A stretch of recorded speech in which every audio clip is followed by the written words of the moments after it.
Hello dear students, in last lecture random variable and discrete random variable topic is completed. Now next continue random variable. So define first of all, underline a random variable x which can assume any value in R. Assume any value in R, the set of real number or in any interval of R is called a continuous random variable. कोई भी ऐसी value के जो assume R में हो या उसके कोई इंटरवल के बीच में हो, it is called a continuous random variable. So for example, student height is 120 to 180 centimeter between.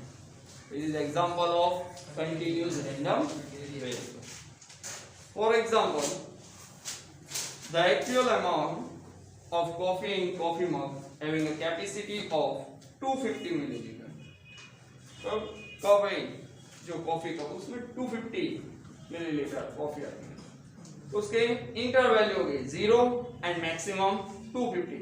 उसके दो वैल्यू जो बीच में से कोई भी वैल्यू सिलेक्ट हो सकती है, मिनिमम 0 मैक्सिमम 250. ओके, तो इंटर वैल्यू होगी same. Second, waiting time for lift on any one floor of high-rise office building. कोई भी ऑफिस बिल्डिंग हो जो लिफ्ट रहती है उसका वेटिंग टाइम तो वो भी फिक्स रहेगा, ये 0 to 5 सेकेंड है 10 सेकेंड जो कोई है उसके बीच में से वेटिंग रहेगा. ओके, यानी कि टाइमिंग फिक्स रहेगा, लेकिन फिक्स नहीं 0 to 10 between, 0 to 20 second, 0 to 30 second time set किया होगा. First example, another, denote the time taken by student to finish a test of 3 hours duration by random variable x. The sample space here 0 to 3. कोई exam है और उसका 3 hours का paper है, तो student के लिए टाइमिंग क्या होगा 0 to 3 बिटवीन, मिनिमम 0 मैक्सिमम 3. तो इंटरवल हो गया, ये दोनों के बीच का कोई भी टाइम स्टूडेंट सिलेक्ट कर सकता है. Since the time taken by any student for the exam takes any real value from 0 to 3 and the random variable x, the actual time taken by student to complete the exam will also be any real value from 0 to 2. Exam complete होगी तो student का भी time क्या होगा 0 to 3 between ही होगा, ये maximum time दे दिया है ये 3 आवर्स, तो 0 to 3 बिटवीन कोई भी वैल्यू सिलेक्ट हो सकती है. इसलिए दिया है देखो, that means x is equal to x 0 less than or equal to x less than or equal to 3, 0 to 3. The random variable x assume any real value from 0 to 3 which is a subset of R and hence x is a continuous random variable. Discrete की तरह यहाँ पे different type of example नहीं होंगे, same ही होंगे, कोई interval के बीच की value. Second, suppose there are two station A and B on express highway. वो express highway यहाँ पे दो स्टेशन भी होंगे A and B. The distance of station B from station is 200 kilometre. दोनों का बीच का डिस्टेंस क्या है 200 kilometre A and B. Let us consider an experiment to know the place of accident between two station A and B. Suppose कोई ऐसा experiment हुआ कि दोनों के बीच में एक्सीडेंट हुआ, तो एक्सीडेंट कहाँ पे होगा, तो A एंड B स्टेशन के बीच में, यानी कि 0 to 200 किलोमीटर, या स्टार्टिंग पॉइंट पे हो सकता है, एंड पॉइंट पे हो सकता है, या दोनों के बीच में कहीं पे, यानी कि 0 to 200 किलोमीटर के बीच में कहीं भी उसका क्या है accident possible. For the sake of simplicity let और fix the position of station A at 0 kilometre. तो स्टेशन A है उसको हम क्या डिनोट करेंगे 0, तो स्टेशन B 0 to 200, तो कहीं पे भी हो सकता है उसका एक्सीडेंट, टू स्टेशन भी हो गए. The sample space of this experiment is any real value between 0 to 200. Real value यानी कि decimal also possible. So we can write the sample space for this experiment as u is equal to u where 0 less than or equal to u less than or equal to 200. both value are possible. Next back side देखो, आपका दिया है discrete probability distribution, जो मैंने आपको बोला था आपके सिलेबस में नहीं है, पूरा यूनिटी नहीं है 2.2. Example number 1 to 10 and exercise 2.2, sorry 2.1 भी नहीं है. तो next topic 2.3 after exercise 2.1. Next topic 2.3 binomial probability distribution.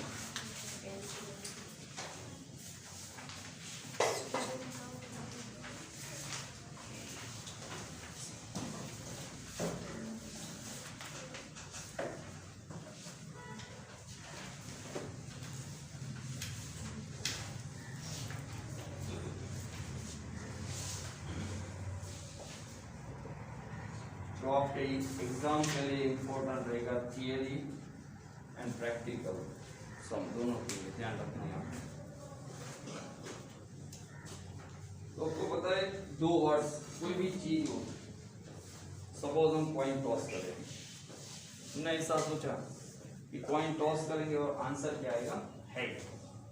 दो पॉसिबल आउटकम्स है, हेड या टेल. कॉइन टॉस करेंगे, हमने सोचा था कि हेड ही आएगा तो हम सक्सेस हो गए. कॉइन टॉस किया तो हेड आया यानी हम सक्सेस हुए. सपोज टेल आया तो हम क्या हुए, फेल हुए. कोई भी चीज है उसके दो ही आउटकम्स आएंगे, सक्सेस एंड फेल.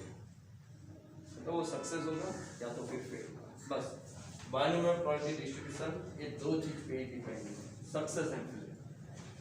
ऐसा नहीं है कि कोई एक स्टूडेंट ने जो चीज को सक्सेस लिया है तो दूसरा स्टूडेंट भी वही चीज को सक्सेस ले. दूसरा स्टूडेंट जो फेलर है उसको भी सक्सेस लेके आंसर फाइंड कर सकता है. नहीं, एक्स जो रहेगा रैंडम वेरिएबल एक्स जो डिनोट करने का, वो आप पे डिपेंड नहीं है आप किसको सक्सेस ले रहे हो, फेलर है, और फर्स्ट सेंटेंस में डिनोट करेंगे. आंसर दोनों मेथड से सेम ही आएगा. क्लियर? आपको ये डिसाइड करना है कि आप सक्सेस किसको ले रहे हो. मैं आपको सिंपली समझाऊंगा, ये मेथड यूज करेंगे तो बेहतर रहेगा. ओके, देखो in the earlier section we consider, first रहेगा जो हमने लिया ही नहीं ये टॉपिक, हम इसको लीव कर सकते हैं. In some random experiment there are only two outcomes. कोई भी एक्सपेरिमेंट हो उसके टू आउटकम्स रहते हैं. We call such outcomes as success and failure. These outcomes are mutually exclusive. Mutually exclusive means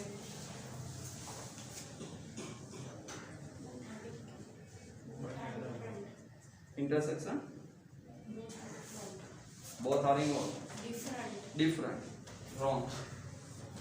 Mutually exclusive means intersection equal to 5. yes. Intersection means 5. क्योंकि head आएगा तब tail नहीं आएगा, tail आएगा तब head नहीं आएगा. Both events are mutually exclusive. यानी जहां पे सक्सेस होगा वहां पे फेलर नहीं होगा, फेलर होगा वहां पे सक्सेस नहीं. क्लियर? तो this outcomes are mutually exclusive. We call such experiment as disco mouse experiment. इस दोनों लाइन अंडरलाइन कर दो, डेफिनेशन बहुत बार एग्जाम में आ चुकी है.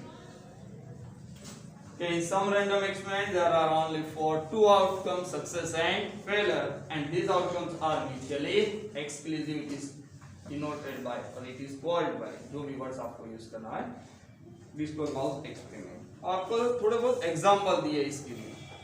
देखो experiment and possible outcome, success and failure. To know the effect of advertisement given to increase the sales of produce unit. ऐसा समझो कि हमारे फैक्ट्री हमें प्रोडक्शन कर रही है, अब हमने क्या किया, एडवर्टाइजमेंट. तो उससे इफेक्ट क्या हो सकती है सेल्स में. तो सेल्स इंक्रीज तो हम सक्सेस हुए. सेल्स डिड नॉट इंक्रीज, हमारी कंपनी है तो हम प्रोडक्शन किया. तो सेलिंग ज्यादा करने के लिए क्या किया हमने, एडवर्टाइजमेंट की. एडवर्टाइजमेंट की इफेक्ट क्या दिखनी चाहिए, तो हमारा सेल्स इंक्रीज होना चाहिए. यदि हुआ तो हम सक्सेस हुए, और सेल्स इंक्रीज नहीं हुआ, सेल्स डिड नॉट इंक्रीज, तो हम क्या हुए, फेल हुए. क्लियर? नेक्स्ट देखो, to find the error in letter type by typewriter. हमने टाइप नहीं किया लेटर, टाइप राइटर ने टाइप किया। यदि उसमें हम मिस्टेक फाइंड करते हैं, अनदर पर्सन जिसका कि पर्सन ने उसने टाइप किया है, यदि हमने उसकी मिस्टेक उसने ढूंढ ली तो हम क्या हुए? सक्सेस। क्योंकि टाइप किसने किया है? दूसरे कोई पर्सन ने किया, उसकी गलती हम ढूंढ रहे हैं।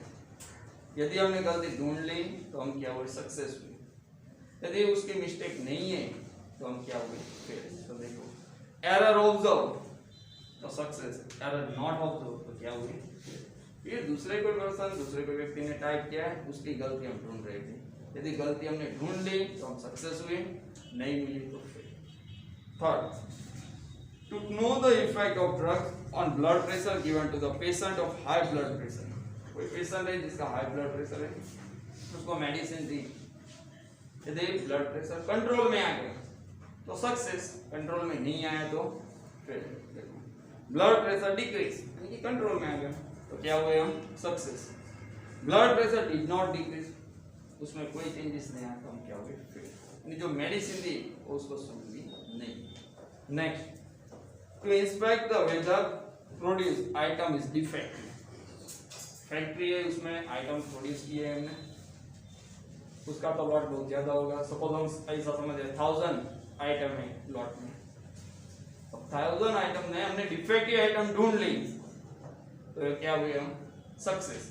ठीक है, आइटम बहुत ज्यादा थे, उसमें से हमने फाइंड किया तो फाइंड मिली, हमें डिफेक्टिव आइटम मिली तो हम क्या हुए? सक्सेस। यदि डिफेक्टिव आइटम नहीं मिलती तो हम फेल हुए। देखो, आइटम इज डिफेक्टिव, जो प्रोडक्शन में है उसमें से हमने डिफेक्टिव आइटम ढूंढ ली तो हम सक्सेस हुए। आइटम इज नॉट डिफेक्टिव, यदि प्रोडक्शन में एक भी आइटम डिफेक्टिव है ही नहीं और हमें मिले भी नहीं तो हम क्या हुए? क्लियर? Success and failure. अब जो क्वेश्चन है ये, उसमें हमें खुद डिसाइड करना है कि हमें सक्सेस किसको लेना है, फेलियर किसको लेना है। If we denote the success by S and failure by F for such type of diagnostic experiment and the probability of such outcomes by P and Q respectively. Okay, जो success है यानी कि P of S, इसको हम P से denote करेंगे, and जो failure है P of F, इसको हम Q से डिनोट करेंगे। तो फर्स्ट चैप्टर में हमने स्टडी किया प्रोबेबिलिटी टोटल कितनी रहती है? 1। तो ये दोनों का एडिशन सक्सेस एंड फेलियर का भी कितना होना चाहिए? 1। यानी कि P प्लस Q ऑलवेज 1 ही आंसर आएगा। सपोज P दिया हो और Q फाइंड करना हो तो किस तरह से फाइंड करेंगे हम? 1 माइनस P। उसी तरह से P फाइंड करना हो तो 1 माइनस Q। ये आपको खुद डिसाइड करना है। मेरे next to formula addition always 1 ही आएगा, सक्सेस एंड फेलियर क्या भाई? अबव 1 प्रोबेबिलिटी नहीं आएगी। तो यदि P दिया हो तो Q फाइंड कर सकते हैं और Q दिया हो तो P। P को क्या लिया है हमने? सक्सेस, एंड Q को failure.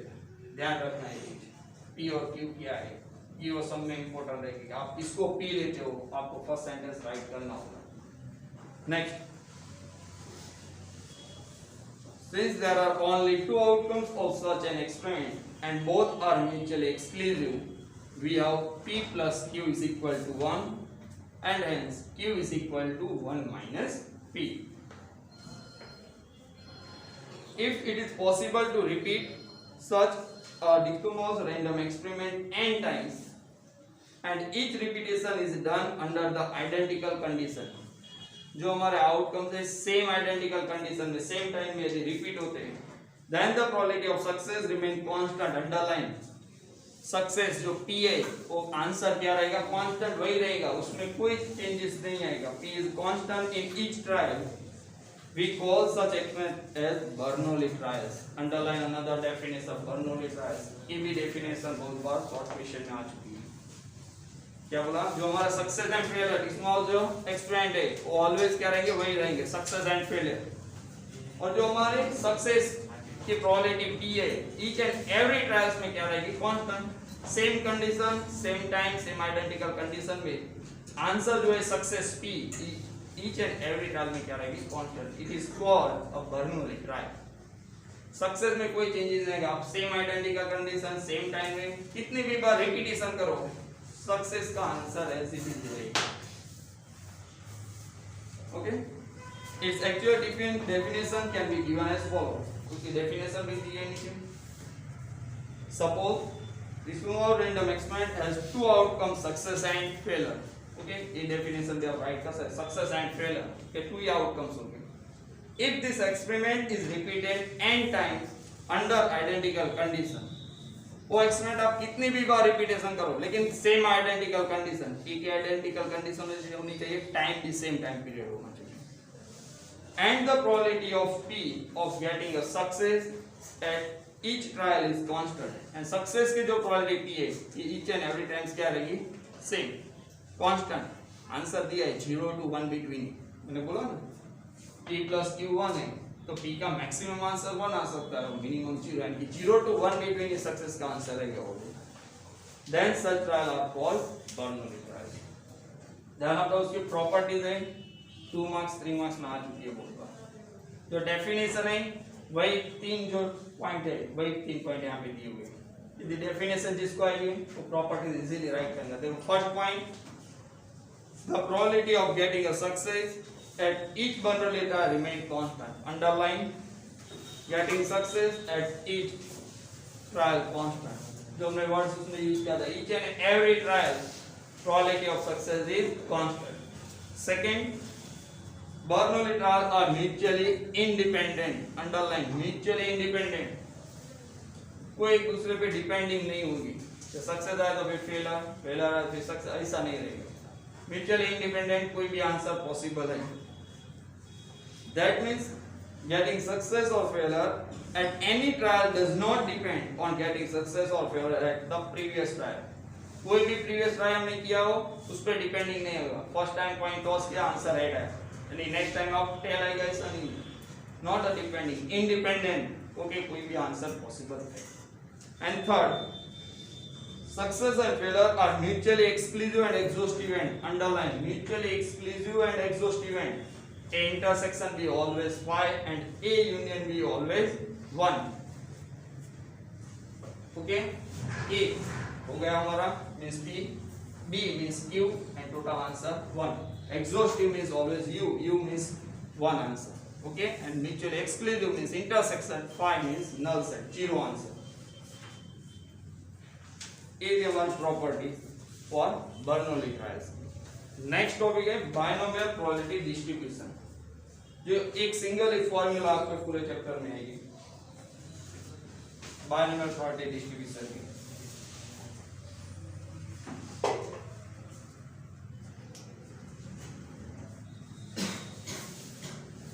P of x is equal to NCx into P raised to x into Q raised to n minus x एक सिंगल एक फॉर्मूला बायनोमियल प्रोबेबिलिटी डिस्ट्रीब्यूशन का देखो suppose x denotes the number of successes is a sequence of success and failure obtained in an Bernoulli trial okay x क्या denote कर रहा है the number of successes कि क्या success कितनी बार हुआ है in a Bernoulli trial okay then x is called a binomial random variable जो x है binomial random variable होगा and x assume any value in a finite set x कोई भी finite value आएगा कभी यहाँ पे x की वैल्यू 1.2 1.3 ऐसा नहीं आएगा क्यों जब मैंने चैप्टर स्टार्ट किया तब आपको बोला था पूरा चैप्टर डिस्क्रीट रैंडम वेरिएबल पर डिपेंडिंग है कंटिन्यू के लिए नेक्स्ट चैप्टर आएगा third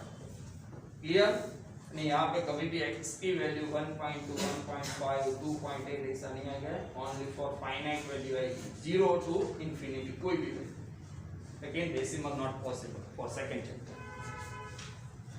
so finite value set 0 to infinity the probability distribution of n binomial random variable x defined by following formula n means number of trials जो भी आपको n sample दिया वो x जिस success के हमें probability find करनी है 0 1 2 3 4 p सक्सेस के प्रोबेबिलिटी q फेलियर की तो हम क्वेश्चन से डिसाइड करेंगे p की वैल्यू क्या है q की वैल्यू क्या है next underline this probability distribution is called a binomial probability distribution तो इसे हम क्या बोलते हैं, बाइनोमियल प्रोबेबिलिटी डिस्ट्रीब्यूशन।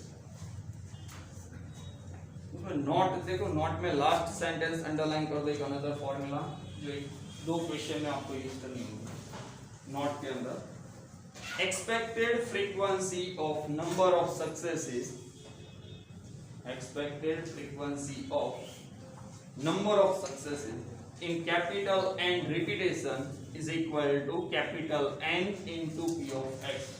ये another formula है expected frequency, okay, capital N into P of X. So write down in your book two formula. Number one,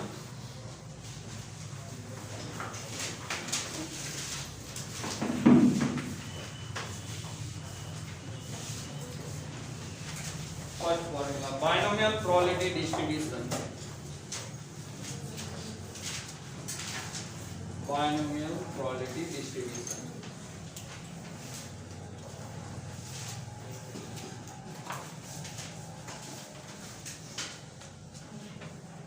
P of X is equal to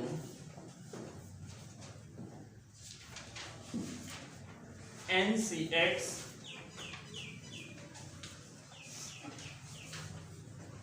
into P raised to X into Q raised to N minus X raised.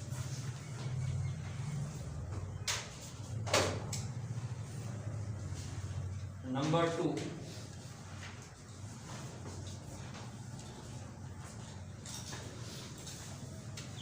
expected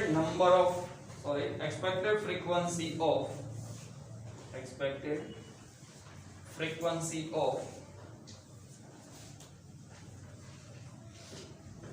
number of successes, expected frequency of number of successes is equal to capital N into P of X, capital N into P of X.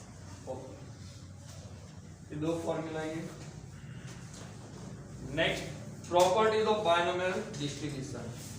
इसमें से short question MCQ आएंगे। 8 properties आपको short सम में भी useful रहेंगे।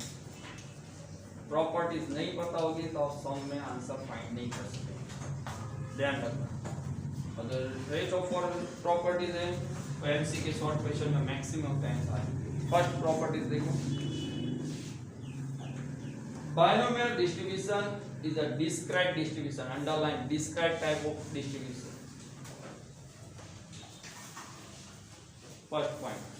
Second, its parameters are n and p.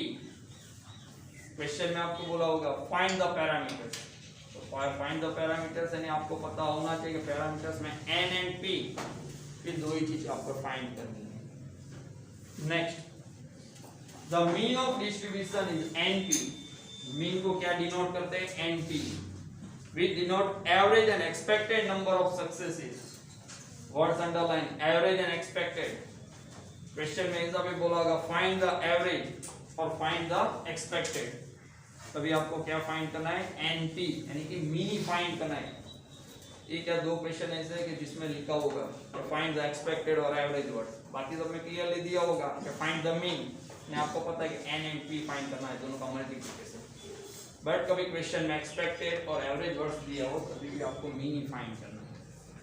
Next, the variance of distribution is npq. Underline, variance means npq, multiplication of n into p into q, and its standard division is under root npq. Underline, standard division root npq. Okay, variance find करना हो तो npq and standard division find करना हो तो root npq. Next, for a binomial distribution, underline, mean is always greater than the variance. mean is always greater than the variance. mean की जो value है always variance से क्या होगी, ज्यादा ही होगी। तो q is equal to variance upon mean, देखो दिया है, and the variance by mean is equal to q. Variance means NPQ, mean means, तो क्या बचा Q, फेलियर की प्रोबेबिलिटी, इसीलिए फॉर्मूला राइट किए कि Q is equal to variance upon mean. Clear, probability of failure. तो नेक्स्ट जो 3 points है वो आपको इंटरप्रिटेशन में यूजफुल रहेंगे। Next point 6, if p less than 1/2, आपको राइट करना, राइट कर रखो 0.5, p less than 0.5, then the skewness of the distribution is positive for any value of n, underline the skewness is positive। यदि आपका answer p का यानी कि success का आंसर बिलो 0.5 है तो skewness of this distribution is always positive। next, if p is equal to 1/2, write down 0.5, then the distribution becomes symmetric, underline distribution is symmetric, that means the skewness of the distribution is 0 for any value of n। यदि आपका answer exactly 0.5 आया तो उसको symmetric type of distribution बोलते हैं, और तभी answer distribution का क्या आएगा 0, यानी कि कोई स्क्यूनेस है नहीं। And last, if p greater than 1/2, then the skewness of the distribution is negative for any value of n। यदि आपका आंसर 0.5 से above है तो आपकी skewness क्या होगी, distribution of skewness is negative, underline skewness is negative। okay, total 8 properties। first, it is discrete frequency distribution। second, parameters np, mean np, variance NPQ, standard deviation under root NPQ, mean is always greater than variance, Q is equal to variance by mean। okay, next, P less than 1/2, skewness is positive, P is equal to 0.5, it means 1/2, skewness is symmetric। Words दिया होगा, ध्यान रखना short question में। Okay, a symmetric type of frequency, suppose n is equal to 4 and symmetric type of frequency distribution, find p of 2। तो symmetric यानी p and q दोनों की value 1/2 same ही रहेंगी, ध्यान रखना 1/2, p 1/2 तो q भी क्या होगा 1/2, and p greater than 1/2 negative type of skewness. उसके चार्ट दिए हुए आपको, okay, positive, symmetry and back side negative.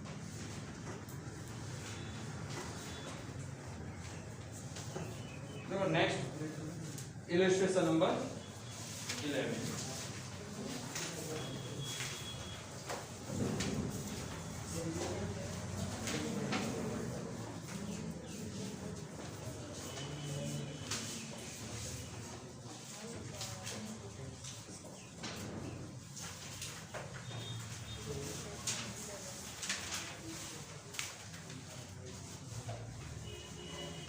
There are 3% defective item in the item produced by factory।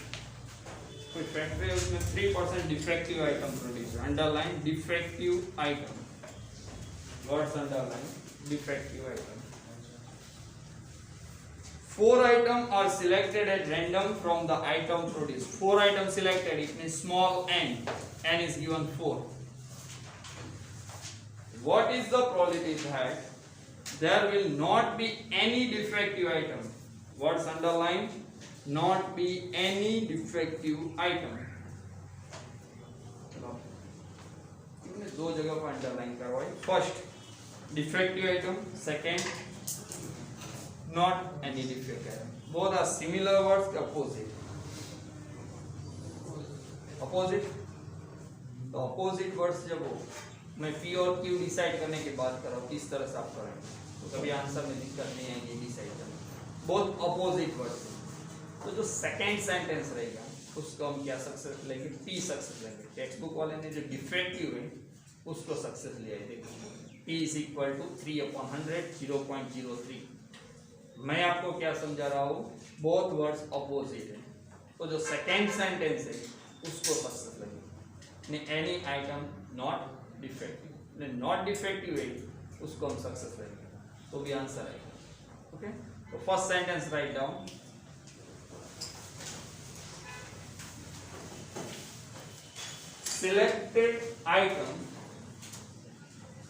Selected item is a non-defective.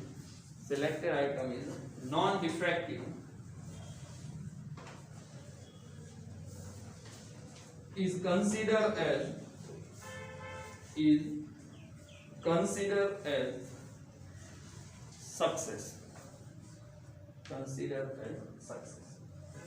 Okay, हमें 3% दिया हो तो क्या है डिफेक्टिव, नॉन डिफेक्टिव को हमने सक्सेस लिया है, तो डिफेक्टिव क्या होगा फेलियर। तो फेलियर की प्रोबेबिलिटी हमें दी है Q इज इक्वल टू क्या 3%, 3/100 समझ लेना पहले 0.03।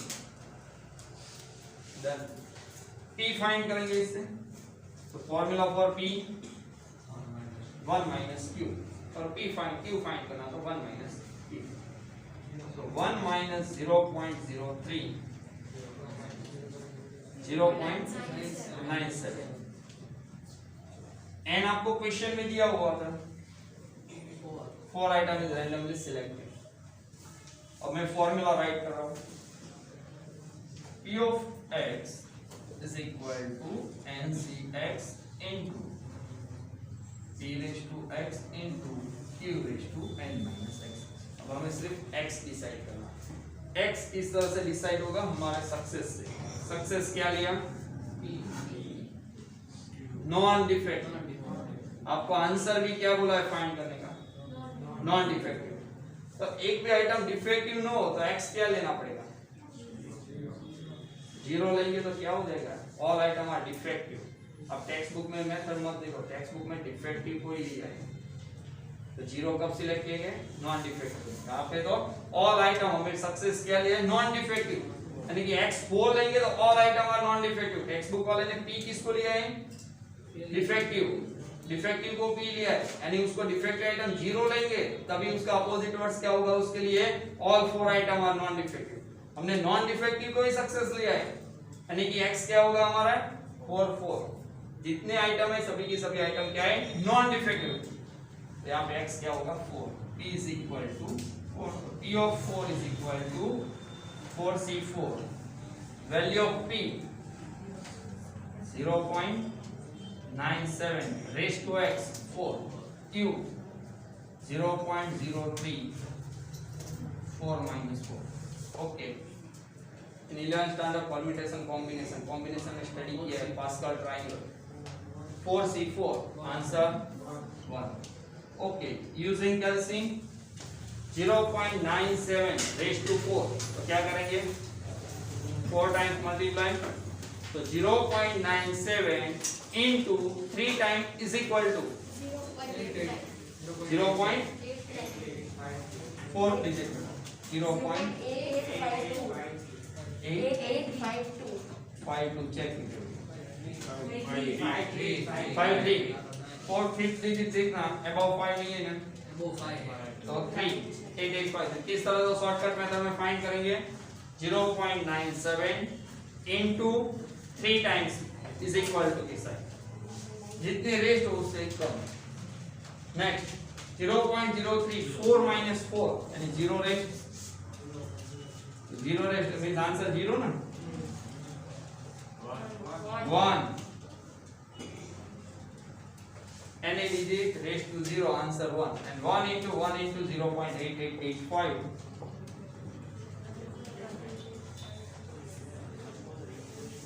ओके चेक कर लो आपके टेक्स्ट बुक में आंसर। Okay write down